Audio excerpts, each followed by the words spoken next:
الحمد لله الحمد لله الحمد لله نحمده ونستعينه ونستغفره ونؤمن به ونتوكل عليه ونعوذ بالله من شرور أنفسنا ومن سيئات أعمالنا من يهد الله فلا مضل له ومن يضلل فلا هادي له ونشهد أن لا إله إلا الله وحده لا شريك له ونشهد أن سيدنا ومولانا محمدا عبده ورسوله أما بعد فأعوذ بالله من الشيطان الرجيم قال الله تعالى في كتابه العزيز يا أيتها النفس المطمئنة ارجعي إلى ربك راضية مرضية فادخلي في عبادي وادخلي جنتي. Alhamdulillah, we're in the second week of this blessed month of Ramadan. And while we're able to enjoy these blessings, alhamdulillah, we're getting to see all of our brothers and sisters, and we're able to have a meal guaranteed at the end of the day, there are many around the world that are not enjoying those blessings. And right now, I think all of our hearts are aching for the people in Gaza.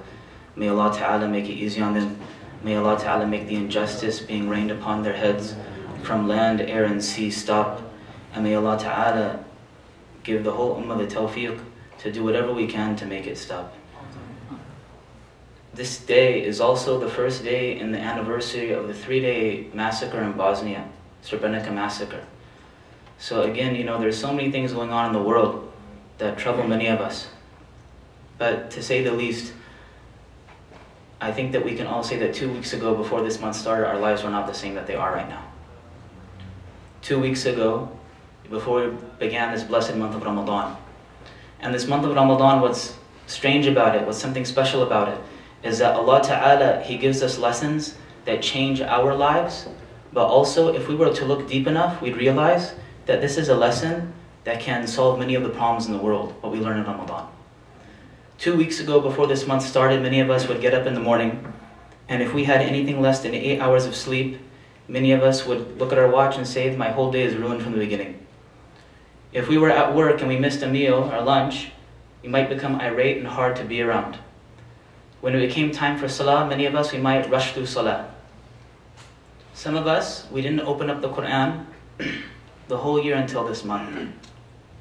And now, alhamdulillah, Allah Ta'ala, He brought His blessings, and we're turning to His words. We're standing in front of Him for an hour every single night at least, and we're skipping lunch altogether, and we're having very little sleep, but somehow it works. Somehow Allah Ta'ala puts barakah on our time. There's a newspaper in Lebanon, it's a secularist newspaper.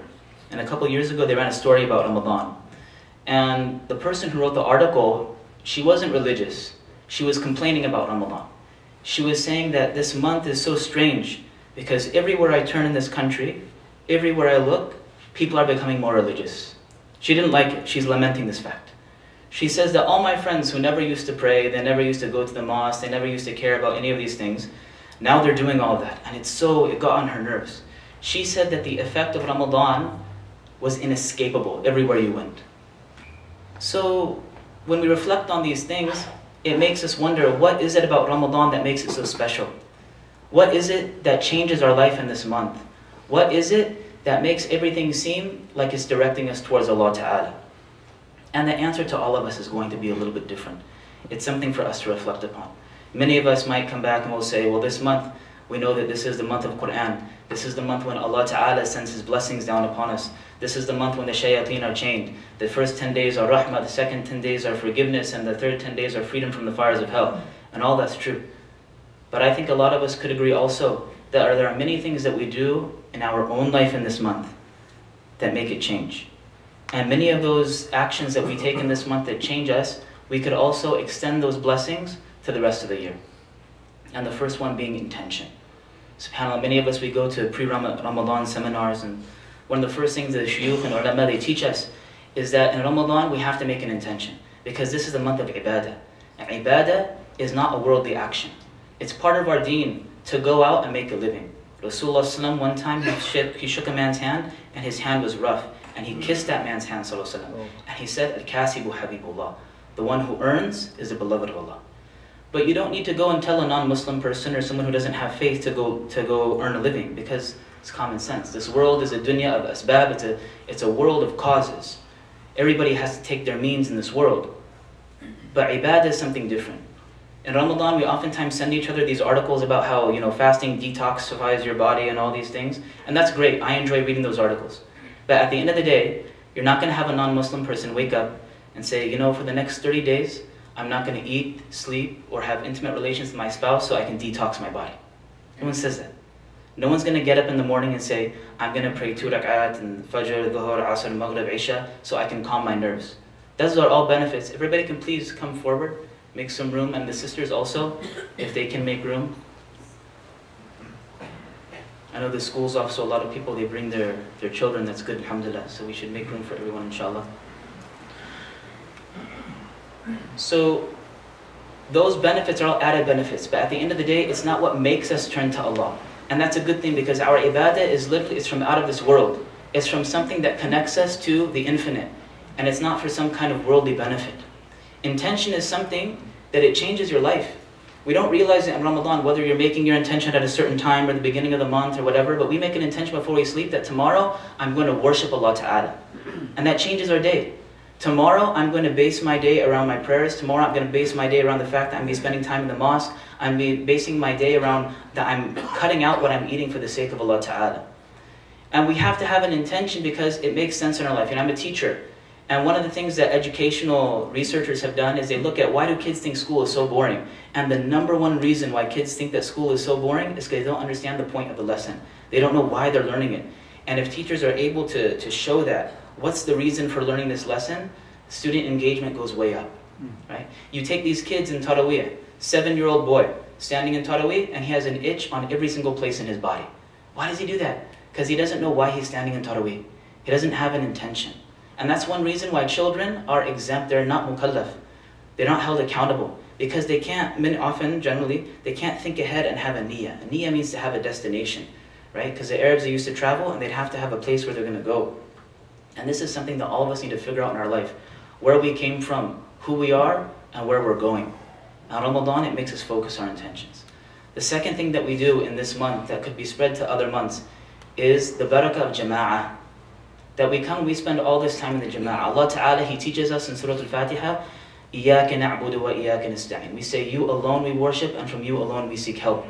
If you're standing in the wilderness somewhere, and you have no one around you, you're still going to say, you alone we worship, and from you alone we seek help. Because Allah Ta'ala taught us to ask this way.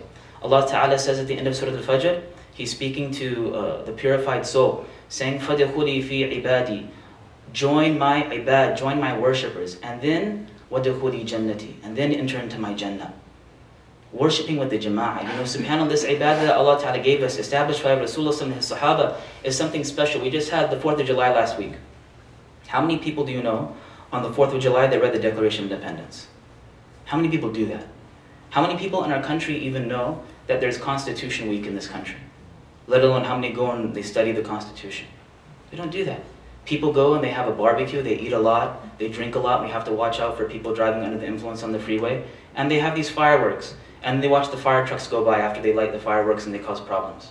Right? But how many people actually think about what it means? And Allah Ta'ala gave us this month that first we don't eat, and it forces us to think about the Quran Sharif. It's such a beautiful ibadah. We're standing in the mosque, in the first week of Ramadan, we're standing there, and a couple days before that, the Shaykh, he read the ayat of inheritance. It's not about akhirah, not about Jannah, Jahannam, just about inheritance. But it was so beautiful, because everybody's standing there with their heads bowed, listening to the ahkam of Allah, listening to the laws of God, all standing there in unity and obedience. And you look around the world, this is what the whole world's missing. Everybody has different opinions, everybody has their own idea of what's right and what's wrong. And sometimes it just causes problems. So, ibadah with jama'ah. And then the third thing, and this is really the heart of Ramadan, is that Ramadan forces us to face our own nafs. Allah Ta'ala has said in Surah An-Nas, He tells us to seek refuge in God from the one who whispers into our hearts. And at the end, Mufassirin, they say that Nas, this word appears 5 times in the surah. And each of the 5 times, it's referring to a different group of people in humanity. Right? So in the beginning, Allah Ta'ala, first of all, He tells us to seek refuge in with 3 of His names. قُلْ أَعُوذُ بِرَبِّ النَّاسِ مَلَكِ النَّاسِ إِلَهِ النَّاسِ رَبِّ النَّاسِ, the Lord of mankind. And Mufassirin, they say that Nas here is referring to children, awlad, because the children, they need a murabbi, they need tarbiyah, and Allah Ta'ala gives that to them. The second, Malik Nas, is that Nas is referring to shabab, the youth, Because the youth, they need someone to tell them, go towards here, stay away from this. It's not good for you. And Allah Ta'ala does that for our youth, if people would listen. And then thirdly, Ilahi Nas. This is the God of mankind. And why the God of mankind? Because when someone reaches old age, they turn everything over to God. And they say, Allah is my God, and I worship Him. And that same tarawih where the 7-year-old is itching all over his body, because he has to have that tarawih, he has to learn how to stand still, how to focus. There could be an old man right next to him, and he's crying. Because he realizes he's gone through life, he's come to different kind of understanding of the world around him. And in that surah, Allah Ta'ala, He says to seek refuge from the whisperer, from min al-jannati wan nas, from the spirits, the jinn, and an-nas, human beings. And the ulama, they ask, the shayateen, they can whisper into our hearts. But how do shayateen, and I'm not, we're not calling people shaitan, we mean a shaitan from humanity, we don't mean some guy with horns coming at you or anything like that, right? We're talking about someone, what does shaitan means? It means someone who rebels against God, someone who subverts the truth. Not calling anybody a shaitan. That's not my place to do that. But you just look in history books, and you look in the news today, right? You look in history books, what do they say about Martin Luther King Jr.? They say that he was a troublemaker, right? The people back then, in the 1960s, they said, Martin Luther King is causing all the trouble. Why is he doing that? Why is he going on these marches and causing all this violence to happen? He says he's nonviolent. The white people used to say this. He says he's nonviolent, but he causes the most violence. You go and you look, 100 people died on one side in Gaza. The other side, people are standing on the mountains and they're clapping and cheering every time they see a bomb go off. And they say, why are these people causing all this trouble? We have the right to self-defense. They're surrounding a country, subhanAllah, bombing it, 500 places hit or something like that. Over 100 people dead, dozens of children dying. Why are they causing all this trouble? Subverting the truth, turning it upside down. Subhanallah. So the shuyukh, they say that a shaitan from humanity would come to a person, and when he tries to get him to disobey, he's going to use his voice, he's going to speak loudly, he's going to come to that person. So what does it mean? Because Allah Ta'ala is telling us to seek refuge in the shaitan from humanity who whispers to us. And Mufti Shafi Osmani, he wrote Ma'arif al-Quran, he quotes Sultan al-Ulama al-Izz ibn Abd al-Salam, a great scholar of our deen. And he says that this is referring to your own nafs. Because your nafs whispers to you and incites you to evil and tells you to do things, and we seek refuge in God from that. And our known nafs is not chained in Ramadan. That's what we have to learn to control. And that's what this month is about. So in this month we learn that if we are walking down the street or driving in our cars and we can't control our eyes, that's not from shaitan, that's from you and me. If we get angry at our spouse and we get into an argument with our relatives or anything like that, that's not from shaitan, that's from you and me. Everything that happens, we have to take control of our own lives. SubhanAllah, if you look at any of these self-help books, the first thing they tell you is that a person has to take control of their own life. A person has to take the initiative. A person has to make that choice themselves. People, if they say, I can't pray because, every single day I wake up sleepy and I can't do it. Right? No, this is the month. And Allah Ta'ala, He doesn't just make you realize your own problems in this month. He gives you the tools to take care of it. He gives you a special ibadah that if a person was to do it with ikhlas, then they'll be able to solve many of their problems. And part of the next thing, so we said intentions, worship with the jama'ah. But then also we have part of focusing on our nafs is focusing on what the scholars call shahwatain, the two desires, hunger and lust, the stomach and the private parts. Imam al-Ghazali rahimahullah, he says that the desire for hunger, this was the act, this was the desire, a mortal vice that brought our father and our mother, Adam and Eve alayhim as-salam, out from Jannah. They hungered for the fruit of paradise. And shaitan, he whispered to them. And we don't say that they sinned, but they ate from it. And what does Allah Ta'ala say after they ate from it? And then their private parts became apparent to them. And they started covering themselves with the leaves of paradise. Right?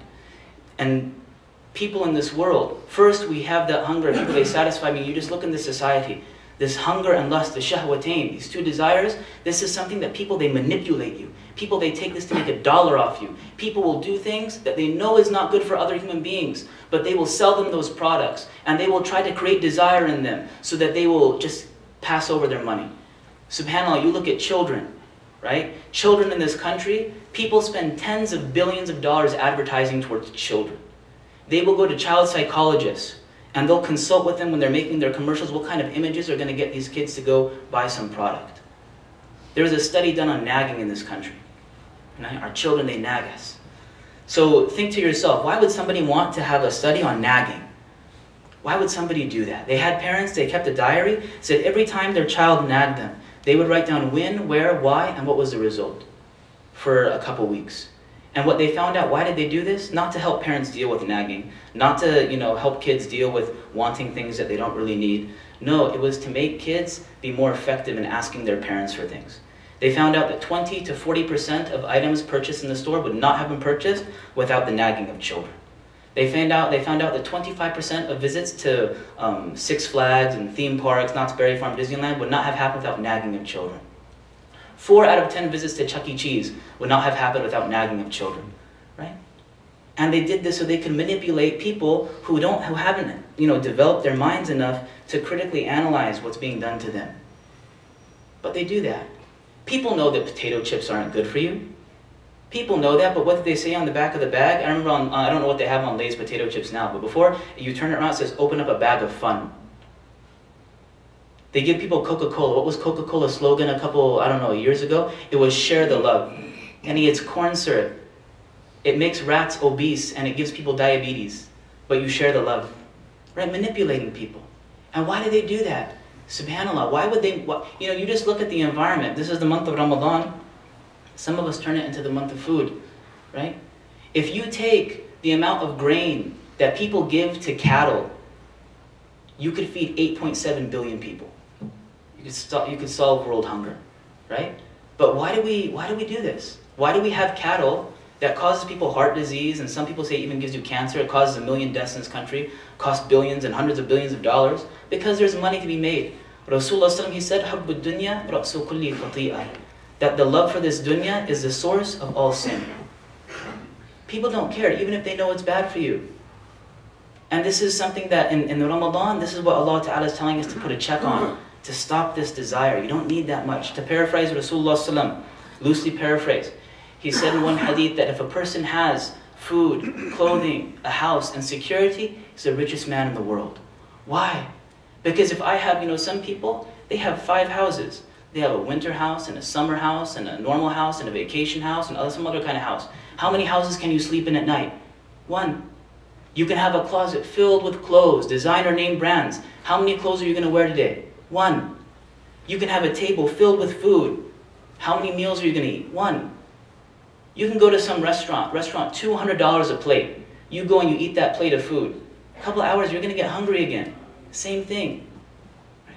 But we live in a world where the desire, right? Sayyidina Imam Ghazali, he says that after the desire for hunger and lust is fulfilled, then someone will desire wealth and fame. Because wealth and fame will allow that person to get more, to fulfill their desires to a greater extent. And with wealth and fame comes boasting and ostentation, and greed and envy, jealousy against competition, all these things. And then corruption and injustice. Plato said that all of the wars that humanity undergoes stem from the comforts of the body. That's what it comes down to. Our culture, one commentator said that our culture is built on a truth and a lie. And this is what our deen is coming to correct. Our culture is built on a truth and a lie. The truth that it tells us is that if one of us was going through the forest, we're naked, cold, and hungry, and someone offered us to come inside their house, and they gave us clothes and sat us down next to a fire, and they gave us a bowl of soup, we would go from feeling very sad to very happy like that. But the lie that our culture teaches us is that because that much stuff made you happy, having twice as much stuff is going to make you twice as happy. And 100 times as much stuff, you're going to be 100 times happier. And if you have $1 billion, you'll be extremely happy. And if you have $2 billion, you'll be twice as happy as that. And that's not true. But we're living in a world where that idea has been ingrained into people so much that we've all seen those double-decker buses in England, right? We've seen them, those 2-story red buses famous in England. Those can hold over 80 people. If you take the 83 richest people in the world today, they would fit on that bus. And the 83 richest people in the world today have half the world's wealth. More than 3.5 billion human beings. Right? You look in, there's a video going around from Syria where a little girl and her brother, they're picking on the ground, they're picking up crumbs of food. And the photographer asks them, "What are you doing?" And they say, "Shame on these people. They got the bread from the aid groups. Those high-calorie biscuits. and they ate them and they left the crumbs here. Don't they know that there are people who are hungry? And they're picking up those crumbs. And the photographer asks her, he says, what's your message to the people of the world that have abandoned you? This is a 10-year-old girl. She says, I hope they enjoy their wealth because they abandoned us a long time ago. I don't care anymore. And with those 83 people, there's a charity in Oxfam that says that wealth in this world is concentrated so much now that it's making other people poor. Right? Ramadan is ajib that it's something that it changes our life. We go through the hunger and the thirst. We go through that, right? But if people would just expand that thought, we realize that this is a message for the entire world. This is something that can correct a lot of the problems that we have in this world. But many of us, we don't look beyond. So subhanAllah, focusing on the nafs, focusing on the shahwatain. People, they manipulate you. You know, when I was a kid, I remember I used to go with my parents to the grocery store. I used to stand by the cashier counter. You know, pornography, on average in this country, the average age of a boy who's exposed to pornography is 11 years old. And that's not done on accident, right? You go to video game websites, you see the advertisements they have on the side. Right? You know, beer ads. The average child in this country will see 90,000 beer ads before they turn 21. And that's done on purpose. Because they want to get you before you're able to buy it. So you're on one brand or something. Right?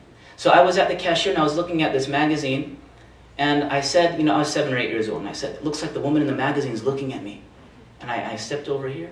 I said, she's still looking at me. And I walked 2 feet this way, still looking at me, right? And it's interesting, you look how they make these magazines. They go and they take an average woman, a normal woman, and they have her sit down, and they put lights on her. And the lights, it makes all the blemishes in her face go away. And they cover her with makeup. And then they fix her hair so her hair is like this. And they take the picture and they Photoshop it and they make her hair like this. And they go ahead and they make her neck extra long and they make her mouth really wide and they make her eyes larger. But then they do something really strange. They go to her eyes, her pupils, those black dots in your eyes, and they make the pupils really large. Why do they do that? Because people, human beings, when we see someone that we have affection for, our pupils dilate, our pupils get larger. So when some guy is looking at the magazine, obviously you're not thinking this like, oh, she has really big pupils, right? Nobody thinks like that. But when you look at her, you're thinking, she's looking at me. Not just that she's looking at you, she's like really looking at you, right? Because there are people who manipulate your nature. Shaitan, he changes the nature from people. And they do that just to make a dollar. So may Allah Ta'ala give us tawfiq that we're able to see through manipulations and we're able to see the true lessons of this month, which is a lesson for humanity, that overconsumption destroys the planet, that overconsumption destroys our life, and that we can make do with little if we put our life in the hands of Allah Ta'ala. وقال ربكم ادعوني أستجب لكم إن الذين يستكبرون عن عبادتي سيدخلون جهنم داخرين بارك الله لنا ولكم في القرآن العظيم ونفعنا وإياكم بالآيات وذكر الحكيم أستغفر الله لي ولكم ولسائر المسلمين فاستغفروا إنه هو الغفور الرحيم.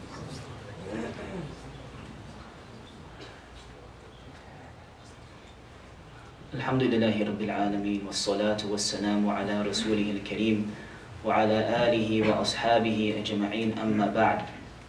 The final lesson. So we said that first we have intentions. Second, we have ibadah with jama'ah. Third, we have focusing on our nafs, not blaming other people. Fourth, we have focusing on shahwatain, these two desires that Allah Ta'ala is teaching us how to tame them in this month. And finally, I leave you with this, that this month it teaches us the value of our lives. People, we get very excited about Ramadan. And one reason is because ayyam al-ma'dudat. It's a limited number of days. Right? People, we get very excited for Taraweeh because Taraweeh doesn't come the whole year. It comes in this month. It's something special. But then on the other hand, if we really reflected upon Ramadan, we realize that our whole life is ayyam al-ma'dudat. Our whole life is a limited number of days.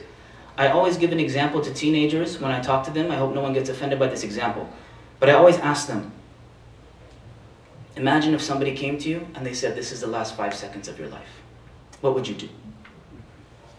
And they always say, you know, I'd run away or I'd call the police. And I said, no, this is just a thought experiment. If it was the last 5 seconds of your life, what would you do?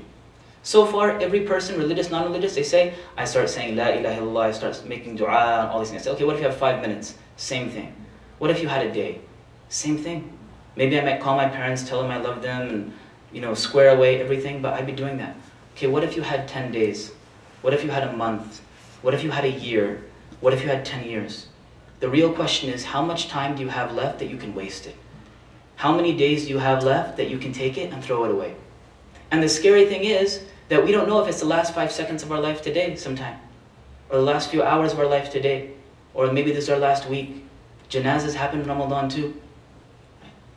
Imam Ibn Qudama rahimahullah ta'ala, he was a great scholar. He fought with Salahuddin Ayyubi rahimahullah. And he became a great alim. And he gives us an example. He says, imagine a man who's been called by his king. The king sends a messenger and he tells this man, you come to me on such and such day at such and such time before sunset. If you come after sunset, the gates of the palace are going to close and you're never going to get a second chance to meet me. So the man, he gathers his provisions and he sets off and he makes his way to the palace and he gets there before sunset. And he's about to enter into the gates, but then what does he see? He sees a dog. And the dog is following him around, and the dog wants some of his bread that he has. So the man takes out the bread, but the dog is really cute. So he starts playing with the dog, and he's throwing the bread around and tugging it back and forth. And he's playing with the dog until sunset comes, the gates close, the dog takes the bread and goes away, and the man's all alone. And many of us are thinking, that's not going to happen. No one is that foolish to do that. But Imam Ibn Qudama, he says, wait, because the man is you, the king is God, the dog is shaitan, and the bread is the dunya. And we're in this month, and the gates of heaven are open, and how many of us are playing tug of war over that bread with that dog? How many of us are playing tug of war with our nafs over silly things, and the gates of heaven are open in front of us? So this is the month, this is the time when we change our lives, when we ask Allah Ta'ala for tawfiq, that He give us guidance, that we throw away that bread and we meet our King. We ask Allah Ta'ala to have mercy on the people in Gaza, and all the martyrs in Bosnia, and all the people who are being oppressed anywhere in the world. We ask Allah Ta'ala to give us tawfiq, that we realize the value of our days in this life. And we conclude with salawat on Rasulullah Sallallahu Alaihi Wasallam, mentioning the excellencies of his companions and family. أعوذ بالله من الشيطان الرجيم بسم الله الرحمن الرحيم إن الله وملائكته يصلون على النبي يا أيها الذين آمنوا صلوا عليه وسلموا تسليما اللهم صل وسلم وبارك على سيدنا محمد عبدك ورسولك وعلى أزواجه وذريته قال النبي صلى الله عليه وسلم أرحم أمتي بأمتي أبو بكر وأشدهم في أمر الله عمر وأصدقهم حياء عثمان وأقضاهم علي وفاطمة سيدة نساء أهل الجنة والحسن والحسين سيدا شباب أهل الجنة وحمزة أسد الله وأسد رسولي اللهم اغفر للعباس وولده مغفرة ظاهرة وباطنة لا تغادر ذنبا الله في أصحابي لا تتخذوهم غردا من بعدي فمن أحبهم فبحبي أحبهم ومن أبغضهم فببغضي أبغضهم وخير أمتي قرني ثم الذين يلونهم ثم الذين يلونهم اللهم اغفر للمسلمين والمسلمات والمؤمنين والمؤمنات وألف بين قلوبهم وأصلح ذات بينهم وانصرهم على عدوك وعلى عدوهم إن الله يأمر بالعدل والإحسان وإيتاء ذي القربى وينهى عن الفحشاء والمنكر والبغي يعظكم لعلكم تذكرون اذكروا الله العظيم يذكركم ولذكر الله تعالى أعلى وأكبر والله يعلم ما تصنعون وأقم الصلاة